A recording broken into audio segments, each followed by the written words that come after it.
Hello and welcome. इस video में हम सिंपल डेरिवेटिव्स की कुछ और इकोनॉमिक एप्लीकेशंस करेंगे और ये economic applications elasticity of demand से रिलेटेड है। यहाँ पर हम 3 क्वेश्चन सॉल्व करेंगे। ये 3 क्वेश्चन यहाँ पर आपके सामने दिए गए हैं, इनको बारी बारी से हम सॉल्व करेंगे। तो चलिए शुरू करते हैं। देखिए क्वेश्चन नंबर 1 में क्या कहा गया है, calculate the price elasticity of demand for the demand function x into P की power n is equal to b. ये एक डिमांड फंक्शन दिया गया है और साथ में हमें ये भी दिया गया है, hence discuss the case when n is equal to 1। अगर n 1 हो तो इलास्टिसिटी ऑफ डिमांड क्या होगी। एक डिमांड फंक्शन दिया गया है और हमें यहाँ पर इलास्टिसिटी ऑफ डिमांड बतानी है। सबसे पहले तो हमें ये जान लेते हैं कि इलास्टिसिटी ऑफ डिमांड का फॉर्मूला क्या होता है। देखिए इलास्टिसिटी ऑफ डिमांड का फॉर्मूला होता है डेल्टा एक्स बटे डेल्टा पी इंटू पी बटे एक्स, और यहाँ पर माइनस का निशान अगर हम लगा दें तो ये प्राइस इलास्टिसिटी ऑफ डिमांड को बताता है।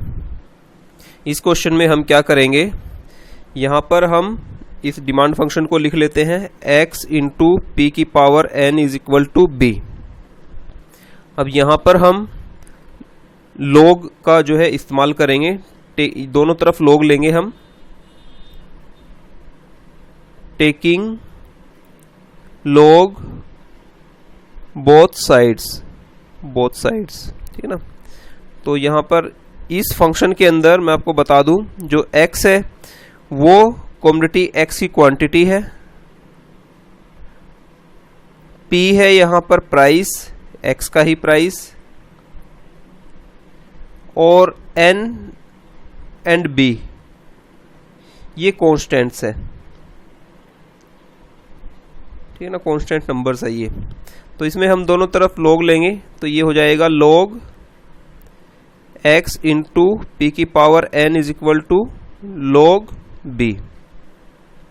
अब देखिए यहाँ पर हमें लॉग की कुछ प्रॉपर्टी यूज करनी है। जैसा कि हम जानते हैं log m into n is equal to log m plus log n होता है। तो यहाँ पर ऐसे ही बन जाएगा ये log x plus log p की power n is equal to log b।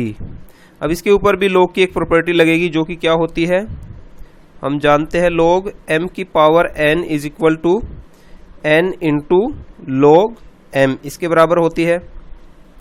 तो ये हमारे पास क्या बन जाएगी, ये इक्वेशन बन जाएगी, ये यहाँ पे लिखते हैं इसको log x प्लस n, आगे आ जाएगा ये n, log p is equal to log b।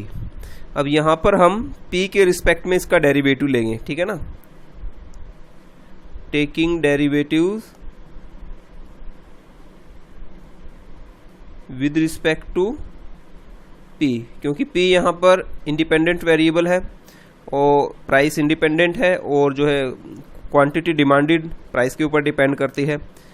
तो दोनों जब हम इसका with respect to P derivative लेंगे तो ये हो जाएगा d बटे डी पी, किसका, log x plus n constant है, log D P log p is equal to D by D P log b ऐसे। तो log x का डेरिवेटिव हो जाएगा 1 बाय x और x का होगा dx by D P plus n log p का हो जाएगा 1 बाय p और p का होगा dp बाय dp। ये क्योंकि कांस्टेंट है इसका डेरिवेटिव हो जाएगा 0। तो यहाँ पर हमारे पास आया x 1 by x dx by dp plus n, इससे ये कैंसिल हुआ तो n बटा p बचा हमारे पास इक्वल टू 0। इस n बटा p को हम इक्वल के राइट साइड ले जाएंगे, 1 by x into D X by D P is equal to minus का ये हो जाएगा माइनस n बाय p। इस p को हम यहाँ पर मल्टीप्लाई कर देते हैं, इस dx बटे डी पी को पहले लिख लेते हैं और 1/x को बाद में लिख लेते हैं। इस p की मल्टीप्लाई यहाँ पर हो गई है, यहाँ पर बचा हमारे पास -n। इस माइनस को भी इस तरफ ले आते हैं, तो ये माइनस इस तरफ आएगा, तो यहाँ पर ये प्लस का हो जाएगा। तो हमारे पास अल्टीमेटली ये आया है, यहाँ पर क्या आया है, -dx/dp into p/x is equal to n। ठीक है ना, तो ये क्या है हमारे पास, ये है इलास्टिसिटी ऑफ डिमांड। ठीक है ना, जो किसके बराबर आई, n के बराबर आई है। अगर n की वैल्यू 1 हो, जैसा कि यहाँ पर दिया गया है, तो इलास्टिसिटी ऑफ डिमांड क्या होगी, ये भी 1 ही होगी। ठीक है ना, तो इस तरह से हमें ये इकोनॉमिक एप्लीकेशन सॉल्व करनी है। चलिए अब दूसरी इकोनॉमिक एप्लीकेशन करते हैं, दूसरे क्वेश्चन को करते हैं। इसमें देखिए क्या कहा गया है, determine the value of x for which the price elasticity of demand shall be unitary for the following demand function. देखिए यहाँ पे एक डिमांड फंक्शन दिया गया है ये, और हमें इसमें x की वैल्यू बतानी है कि कितनी x परचेज की जाए कि जिससे प्राइस इलास्टिसिटी ऑफ डिमांड, ठीक है ना, वो क्या हो जाए, 1 हो जाए, यूनिटरी यहाँ पर। ठीक है, तो इसको कैसे करेंगे, मैं इस क्वेश्चन को यहाँ पे लिख लेता हूँ, p is equal to 4 minus X square. तो जैसा कि हम जानते हैं कि प्राइस इलास्टिसिटी ऑफ डिमांड का फॉर्मूला हमने अभी डिस्कस किया था। प्राइस इलास्टिसिटी ऑफ डिमांड क्या है, minus delta X by delta P into P by X, ये। ठीक है, तो यहाँ पर हम इस डिमांड फंक्शन का with respect to P derivative करेंगे। ठीक है, तो अगर हम p का derivative with respect to p करेंगे तो 1 हो जाएगा। अभी करते हैं, यहाँ पर 4 का अगर करेंगे विद रिस्पेक्ट टू p 0 होगा ये, और एक्स स्क्वायर का विद रिस्पेक्ट टू p भी करेंगे हम। ठीक है ना, तो ये तो हो गया 1, ये हो गया 0 माइनस एक्स स्क्वायर का हो जाएगा 2x, और x का होगा dx बाय dp। तो हमारे पास क्या है, 1 is equal to minus 2x into dx by dp। यहाँ पर हमें दिया गया है कि 1 किसके बराबर है, इलास्टिसिटी ऑफ डिमांड के बराबर। ठीक है ना, ये यहाँ पर, तो हम ये वैल्यू यहाँ पर रख लेंगे। ये हो जाएगा हमारे पास minus dx/dp into p/x is equal to minus 2x dx/dp। तो यहाँ पर माइनस से माइनस कैंसिल हो जाएगा, dx/dp से dx/dp कैंसिल हो जाएगा। हमारे पास बचेगा p/x is equal to 2x, है ना, यहाँ पे। तो p की वैल्यू निकाल लेते हैं, इस x को यहाँ मल्टीप्लाई कर दो, ये हो जाएगा p is equal to 2x square. तो हमारे पास p की वैल्यू आ गई है। ये p की वैल्यू हम इस वाले फंक्शन में रख देंगे यहाँ पे, तो ये हो जाएगा 2x square is equal to 4 minus X square. इस माइनस एक्स स्क्वायर को हम इस तरफ ले आएंगे, तो ये हो जाएगा 2x square plus X square is equal to 4। इन दोनों को जोड़ेंगे, ये हो जाएगा 3x square is equal to 4।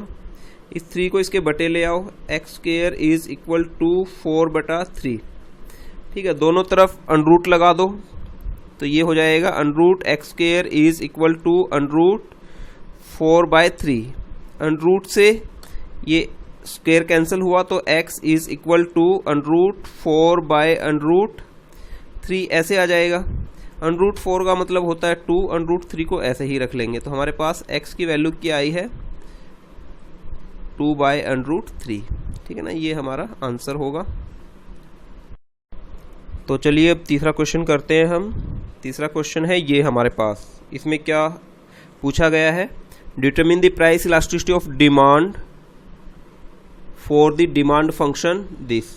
ये एक डिमांड फंक्शन दिया गया है और हमें क्या बताना, सिर्फ प्राइस इलास्टिसिटी ऑफ डिमांड। ठीक है ना, तो प्राइस इलास्टिसिटी ऑफ डिमांड का फॉर्मूला हम पहले 2 बार लिख चुके हैं। क्या होता है, ये होता है EP मतलब प्राइस इलास्टिसिटी ऑफ डिमांड, और ये हुआ माइनस dx/dp इंटू p/x, ये है। तो ये हमें डिमांड फंक्शन दिया है, p is equal to a minus B X पूरे का होल स्क्वायर है। इसको थोड़ा सिंपल बना लेते हैं, दोनों तरफ हम क्या करते हैं, अनरूट ले लेते हैं, a माइनस बी एक्स का होल स्क्वायर, और इसका भी अनरूट हमने ले लिया। तो इस अनरूट से स्क्वायर कैंसिल हुआ, तो हमारे पास आया underroot b is equal to a minus B X. इस माइनस बी एक्स को इस तरफ ले आते हैं तो ये प्लस का हो जाएगा बी एक्स और ए माइनस अंडररूट पी ऐसे बन गया। एक्स इज इक्वल टू इस बी को इसके बटे ले आएंगे ए बटा बी माइनस 1 बटा B is into underroot P. अब हम इसका with respect to X with respect to P इसका डेरिवेटिव करेंगे तो ये हो जाएगा डी एक्स बटे D P is equal to P के रिस्पेक्ट में ए बटा बी, 1 बाय बी को बाहर लिया हमने, कांस्टेंट है, और अंडररूट पी का, तो ये तो हुआ हमारा डी एक्स बटे डी पी, इसका हो जाएगा 0 क्योंकि ये कांस्टेंट है, minus 1 by B as it is, और अंडररूट पी का हो जाएगा 1 बाय 2 अंडररूट पी। ये इसका डेरिवेटिव हो गया है। अब इसमें हमें क्या करना है कि हम इस तरफ अगर p से मल्टीप्लाई करेंगे तो यहाँ पर भी हमें p से मल्टीप्लाई करना होगा, यहाँ x से डिवाइड करेंगे तो यहाँ भी x से डिवाइड करना होगा, यहाँ माइनस से मल्टीप्लाई करेंगे तो यहाँ पर भी माइनस से मल्टीप्लाई करना होगा। तो ये जो चीज़ आई है हमारे पास, ये आई है इलास्टिसिटी ऑफ डिमांड, है ना। ये इलास्टिसिटी ऑफ डिमांड का फॉर्मूला बन गया। और यहाँ पर हमारे पास क्या है, माइनस इंटू माइनस प्लस हो जाएगा, तो 1 by B into 1 by 2 underroot P into P बटा एक्स। तो यहाँ पे हम p की वैल्यू रख देंगे, elasticity of demand is equal to 1 by 2 B into इस x को यहाँ लिख लो, और p की वैल्यू क्या है हमारे पास, ये है पूरी, ऊपर वाला जो ये वाला p है इसकी जगह लिखेंगे हम क्या, a माइनस बी एक्स का होल स्क्वायर, और नीचे हमारे पास क्या है underroot p, underroot a minus B X का होल स्क्वायर। तो इस स्क्वायर से ये अंडररूट कैंसिल हुआ, हमारे पास क्या आया, हमारे पास आ गया है 1 बाय 2 बी इंटू एक्स, ऊपर है a माइनस बी एक्स का होल स्क्वायर, नीचे है हमारे पास a माइनस बी एक्स। तो इससे ये कैंसिल हुआ, इलास्टिसिटी ऑफ डिमांड क्या बची, 1 बाय 2 बी इंटू एक्स, और ऊपर है a माइनस बी एक्स, यानी कि इसको ऐसे लिख सकते हैं a माइनस बी एक्स बटे 2 बी एक्स। ये है आंसर हमारा, इलास्टिसिटी ऑफ डिमांड जो हमने निकालनी थी।